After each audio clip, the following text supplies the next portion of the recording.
Hi, and welcome back to Football Made Simple.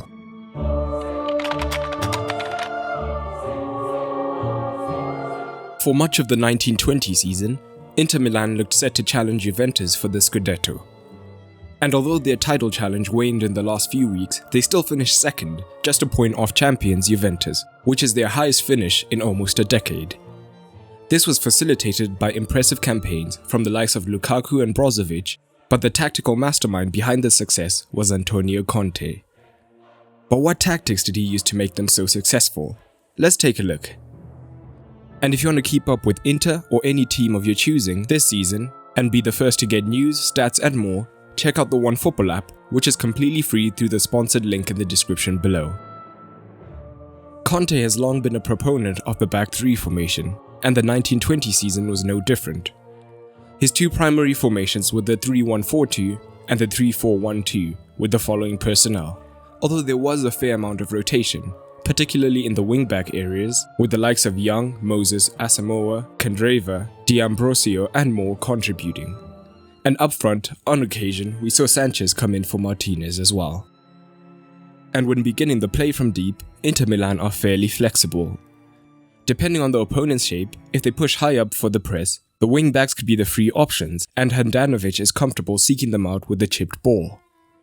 But Lukaku is another potential aerial target, and Inter can go directly to him whilst Lautaro makes the run in behind. This can be particularly effective when playing with the attacking midfielder, who can receive the knockdown and start the next phase of play.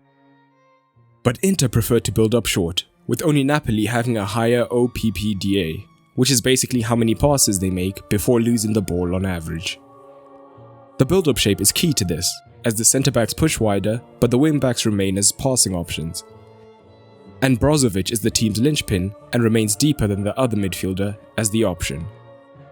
This provides the opposition with quite the dilemma, as if they look to press, for example in a 4-3-3, the wing-backs are easy outlets, as if they push their full-backs high, Martinez and Lukaku could make runs into their vacated space. If they try to cover the wing-backs with a midfield 5, the wide centre-backs are comfortable getting onto the ball and trying to drive into the midfield to open up new angles. In addition, the fact that the central midfielders alongside Brozovic push high up make it difficult to press in the midfield, as teams are reluctant to leave space between the lines, as Inter are comfortable playing that long ball.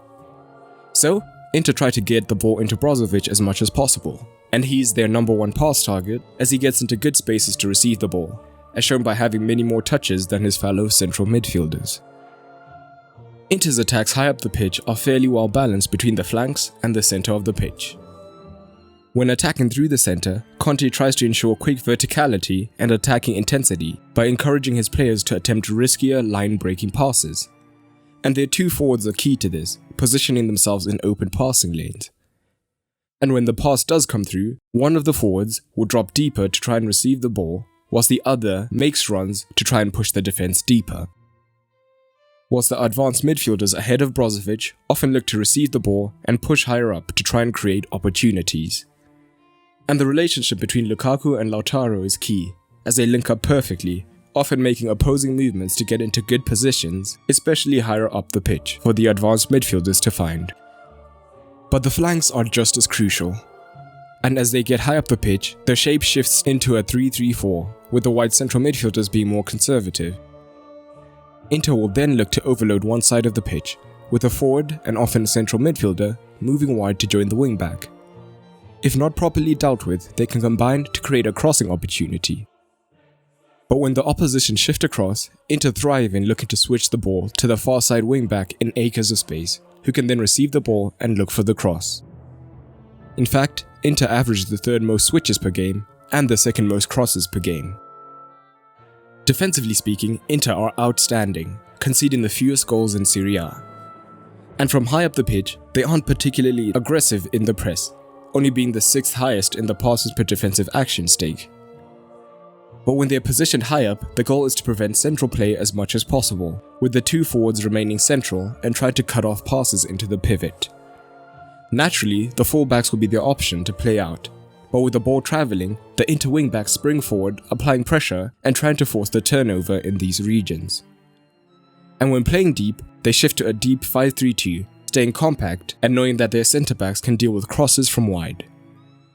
Brozovic is also particularly effective sweeping up behind his fellow midfielders. And by keeping the two forwards high, they are primed for the counter-attack, again looking to play off of each other, whilst the wing-backs are keen to join in. Antonio Conte will be hoping to go one better this season, but how do you think he'll fare in the 2021 season? And what other tactics did he implement that weren't mentioned in the video? Drop them down below. And a special thanks to my Patreons whose support allows me to cover a wider range of teams. If you want to support and get early access to videos and exclusive videos, check out patreon.com/footballmadesimple.